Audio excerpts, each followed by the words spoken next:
How is everyone this morning? Great. Wait a minute. I heard two greats and no one else said anything else. Let's start this one more time. How is everyone this morning? Great. There you go. Now you're awake. Hopefully you're taking this course because you went to 3 credits, but I hope the big reason you're taking it is hopefully the subject matter this morning, adapting business in a changing market. Do we agree that our market has changed? So, we definitely think the market has changed. Well, I'm going to start with a little visual. I'm a U2 fan.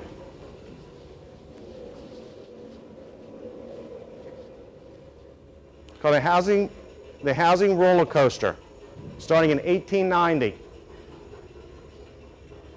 When I saw that illusion in that U2, what it kind of brought home to me, I've been in the business 24 years now. Did you see ups and downs there? That's our market.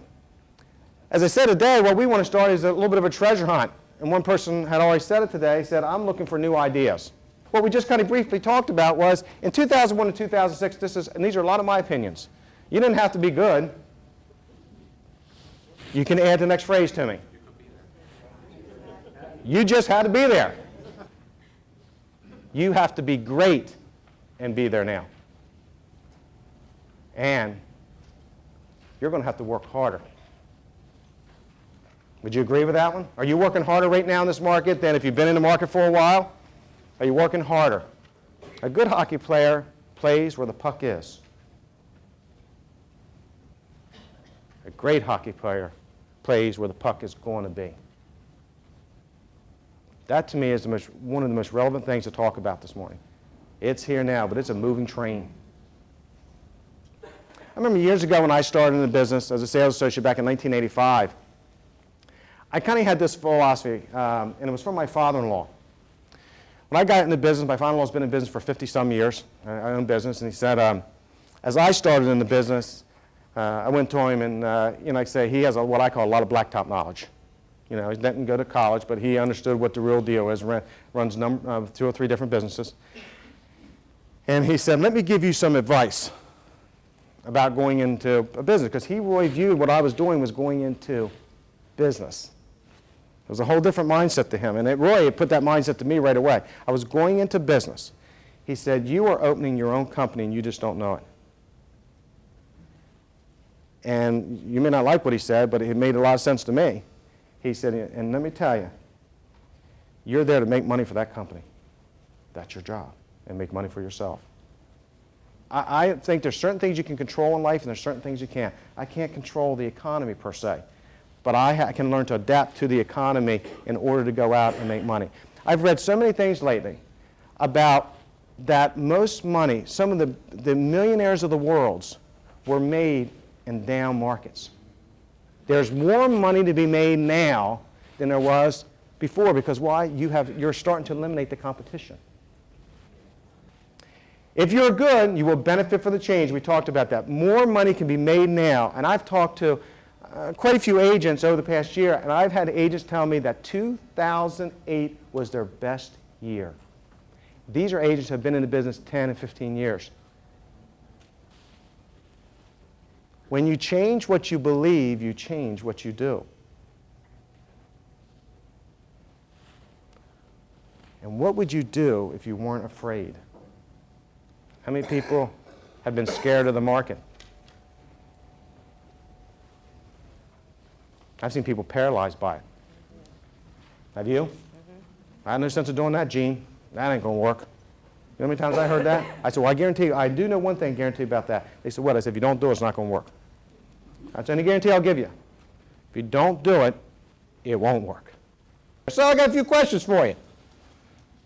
Do you think the consumer and agent's perceptions become their realities? Yes. Are we buying into what we're hearing? Yes. No, I got some yeses, and I think reality may be a mixture of both. Some are and some are not. One other thing my father-in-law told me, he said, people want to deal with winners. They don't want to deal with losers, son.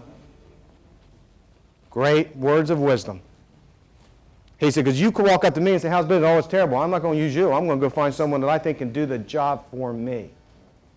Are you looking to be a secret agent or a successful agent? I see a lot of secret agents out there. I've had some people be embarrassed to tell people what they do for a living. Especially in this market. What do you do? Oh, so real estate. What? I mean, speak up. Can you hear? You know, like embarrassed because they're in the business. I mean, have you seen people like that? Uncle, like they're scared. What? That's a good way to get business. Oh, I can't do it. My God. Yes, I'm in the real estate. But do you know someone who would like to buy or sell something? You know, let me come up. I mean, they're secret. They don't want to tell people they're in it. Are you galvanized by the opportunities in the market today, or are you paralyzed by them? I think there's great opportunities right now. Saw someone in the hallway. I was walking by him. We started talking, and we both said, he said, God, Gene, you know, the rates are like, 4.5. I said, yeah. I said, why isn't everyone buying? Oh, my God. I'm thinking 4.5, and is the bottom here? I don't know. People always say, gee, do you think we're at the bottom? I said, let me tell you, when we're going to know we're at the bottom? What? After it's gone. Okay, I'm an avid runner. Unless I run well, but I'm an avid runner.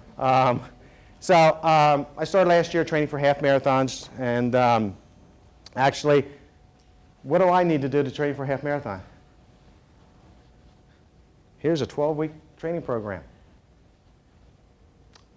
Think that's important to have when you're training to get somewhere?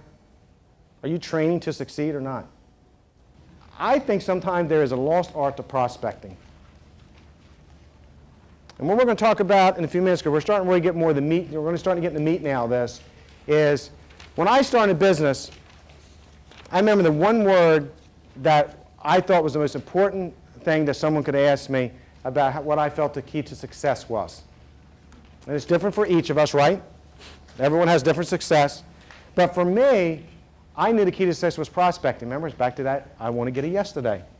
I had a prospect. I didn't have a number in my head. Well, I need to talk to 25 people to get one. I didn't know what it was. If I talked to 3 people that day and got a yes, guess what? I'm happy. And yes, I have this saying called fingers in the pie. And my question always is do you always have a finger in the piece of pie? And you should have that finger in the pie every month. You could slice this up in any way you want to slice it. But I think if you're just saying, I'm going to do only open houses, or I'm only going to do one of these, and whatever ones you were going to add, there's probably 5 or 6 others you could throw on here, one's not enough. What do you associate with Lexus? Quality. Luxury. Service. What else? Anything else? Dependability. I like that one, Carol. Not that I'm picking on you, but I like that one. Now the question is, when they think of you, what do they think? And your customers think of you. What do they think about? How would they describe you? If your picture was thrown up there to your customers, how would they describe you? Because that's what you're branding who you are. Listing strategies. Be honest in your pricing. You heard me say this. You can't be someone's first love. At least let me be someone's second realtor. You overprice it, guess whose fault it is at the end of the day? Yours. Gene, you're not doing anything. I can't get it sold. But the next realtor comes and says, look, you had it overpriced. You got to put it here. Okay, I guess I got to do that. Put in price sales in a week, and I'm looking there thinking, I spent all that money. And guess what? They sold it. Hal Britton has a great saying. He says, when can you tell you have a buyer? Oh, who's been a Hal Britton before? Star Power. They buy. I love the Hal Britton when he says that. How do you know when you have a buyer? Oh, when they're in the car, no. When they buy, you have a buyer. Till then, you just got a great prospect. Anyone ever heard of permissive advertising? Permissive is, I say, especially I did this with for sale by owners I did. I would call and stop by and say, it's Gene Millman, blah, blah, blah, and get them and say, look, can I call you next week or stop by? Do you realize they never said no? Plan an event. Invite those raving fans. You got 50 to 100. I did it at my home. I did a holiday party every year at my house. I invited my raving fans. They would come in with referrals, handing me names and numbers of people to my house. I did it for 15 years. Thank you all. Enjoy the rest of the showcase. I was a couple minutes over, only about 5. Thanks so much. Enjoy your day. I hope you gained some pearls today. Have fun. Enjoy today.